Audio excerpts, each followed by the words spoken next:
कभी सोचा है कि किसी जगह की पहचान आखिर बनती कैसे है? क्या वो बस नक्शे पर खींची एक लकीर होती है या फिर वहाँ के लोगों की कहानियों, उनकी बातों से बनती है? आज हम बात करेंगे बिहार की और देखेंगे कि कैसे वहाँ के नए दौर के क्रिएटर्स, कलाकार उस पुरानी कहानी को, उस पुरानी इमेज को पूरी तरह से बदल रहे हैं। तो चलिए शुरू करते हैं ये मजेदार सफर। और इस पूरी कहानी की शुरुआत होती है एक बड़ी ही कह सकते हैं अजीब सी लाइन से। एक मोजा था जो जरा कड़क हो गया था।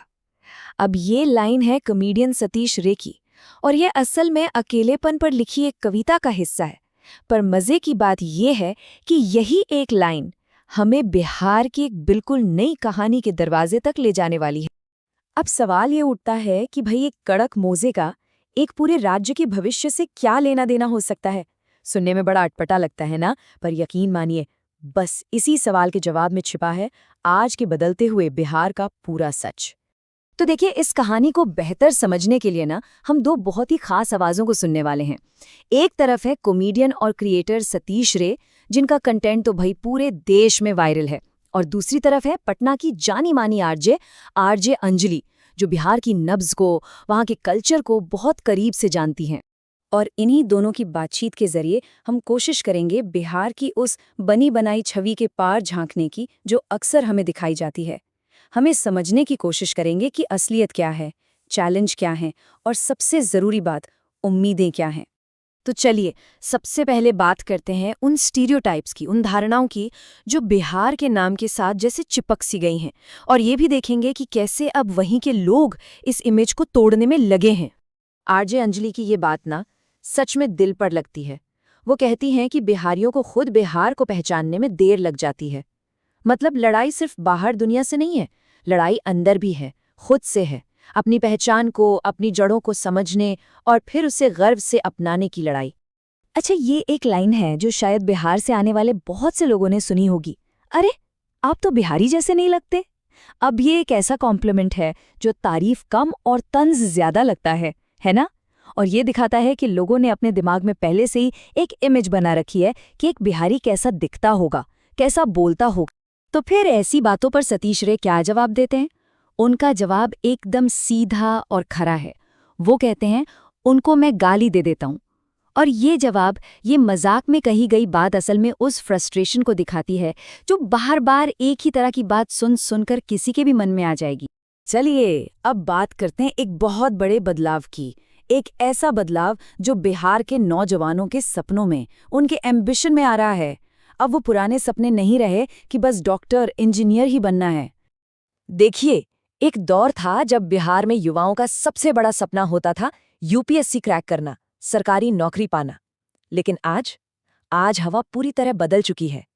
आज का नया सपना है कंटेंट क्रिएटर बनना, अपनी कहानी खुद कहना, रील्स के जरिए पूरी दुनिया तक पहुंचाना। सतीश रे तो मजाक में कहते हैं कि पुरानी कहावत ही बदल गई है। रोटी, कपड़ा और मकान के साथ अब रील भी जुड़ गया है। और ये सिर्फ मजाक नहीं है, ये आज की सच्चाई को दिखाता है कि कैसे कंटेंट बनाना अब सिर्फ एक हॉबी नहीं रहा, ये एक जरूरत बन गया है। तो सवाल ये है कि ये जो कंटेंट क्रिएशन का बूम आया है, क्या ये अच्छी बात है? और इस पर सतीश और अंजलि दोनों का मानना है कि ये बिल्कुल एक पॉजिटिव साइन है। क्यों? क्योंकि ये सिर्फ पैसे कमाने का जरिया नहीं है, ये अपनी बात कहने का, अपनी आवाज उठाने का एक बहुत पावरफुल मीडियम है। और कमाल की बात तो ये है कि अब डॉक्टर्स, वकील, हर प्रोफेशन के लोग इसमें आ रहे हैं। मतलब ये अब सिर्फ एक करियर ऑप्शन नहीं, बल्कि आज के दौर की एक जरूरी स्किल बन गया है। अच्छा, अब जरा बिहार के कल्चर में थोड़ा और अंदर चलते हैं और एक ऐसे शब्द को समझने की कोशिश करते हैं जो सुनने में तो बड़ा मजेदार और आम सा लगता है, पर अपने अंदर समाज का एक बहुत बड़ा और सीरियस मुद्दा छिपाए हुए है। बातचीत के दौरान एक शब्द है जो बार बार सामने आता है, मोगा। अब ये बिहार में इस्तेमाल होने वाला एक बहुत ही आम स्लैंग है, और ये शब्द मोटे तौर पर उस आदमी के लिए इस्तेमाल किया जाता है जिसे लगता है कि वो औरतों से ज्यादा प्रभावित है या उनकी बहुत सुनता है। सतीश रे तो मजाक मजाक में बताते हैं कि बिहार में मौगा बनना कितना आसान है। क्या करना है? बस अपनी पत्नी की तारीफ कर दीजिए, या बार बार ससुराल चले जाइए, या फिर लड़कियों से आराम से बात कर लीजिए, हो गया, आपको मौगा का टैग मिल जाएगा। अब देखिए, ये है तो हंसने वाली बात, पर यह हंसी असल में उस सोच पर है, उस समाज पर है जिसने मर्दानगी को इतने छोटे से दायरे में कैद कर रखा है। और इसी मजाक के पीछे छिपा है एक बहुत कड़वा और गंभीर सच, पेट्रियार्की यानी पितृसत्ता, जो हमारे समाज में बहुत गहराई तक मौजूद है। ये एक छोटा सा शब्द हमें ये बताता है कि मर्द होने के कितने संकरे, कितने लिमिटेड मायने बना दिए गए हैं। और इसी सोच से जुड़ा एक बहुत जरूरी सवाल आरजे अंजलि उठाती हैं। वो कहती हैं कि कोई भी समाज तब तक आगे नहीं बढ़ सकता जब तक वहाँ लड़कियों के लिए, महिलाओं के लिए रोल मॉडल्स ना हों। और फिर वो पूछती हैं, बिहार में कितनी महिला सुपरस्टार्स हैं, कितनी रोल मॉडल्स हैं? और ये सवाल सच में सोचने पर मजबूर कर देता है। तो इन सारे चैलेंजेस के बावजूद इस पूरी बातचीत से एक बहुत ही खूबसूरत, एक बहुत ही पॉजिटिव चीज निकल कर आती है, और वो है उम्मीद। तो चलिए अब इस कहानी के सबसे अहम और सबसे पॉजिटिव हिस्से की तरफ चलते हैं। तो सवाल अब ये है कि एक ऐसा राज्य जिसकी पहचान अक्सर उसके अतीत से, उसकी मुश्किलों से की जाती रही है, वहाँ का युवा, वहाँ की नई पीढ़ी आज किससे प्रेरणा ले रही है? उनके हीरो कौन है? और इसका जवाब बहुत सीधा लेकिन बहुत पावरफुल है।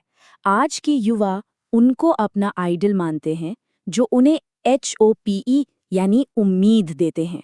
बस उम्मीद। आरजे अंजलि के हिसाब से आज बिहार के युवाओं के लिए सबसे बड़ी करेंसी यही है। तो ये उम्मीद आ कहाँ से रही है? ये उम्मीद आ रही है सतीश रे जैसे क्रिएटर्स के वायरल कंटेंट से। ये उम्मीद आ रही है पंचायत जैसे शो से, जो बिहार के कल्चर को एक नए नजरिए से दिखाते हैं। ये उम्मीद आ रही है पंकज त्रिपाठी जैसे एक्टर्स से। और ये उम्मीद आ रही है आरजे अंजलि जैसी लोकल आवाजों से। ये सब लोग मिलकर ही बिहार की एक नई और पॉजिटिव कहानी लिख रहे हैं। आरजे अंजलि की ये लाइन शायद इस पूरी बातचीत का सार है कि जिसने भी बिहार के युवाओं को उम्मीद दी है, वही उनका हीरो बन गया है।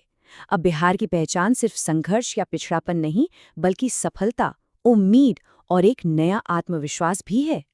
तो अंत में बस एक सवाल सोचने के लिए रह जाता है।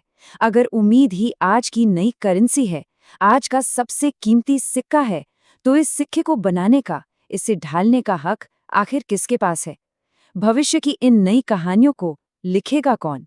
और शायद इसका जवाब बिहार के युवा अपनी मेहनत और अपने कंटेंट से हर रोज लिख रहे हैं।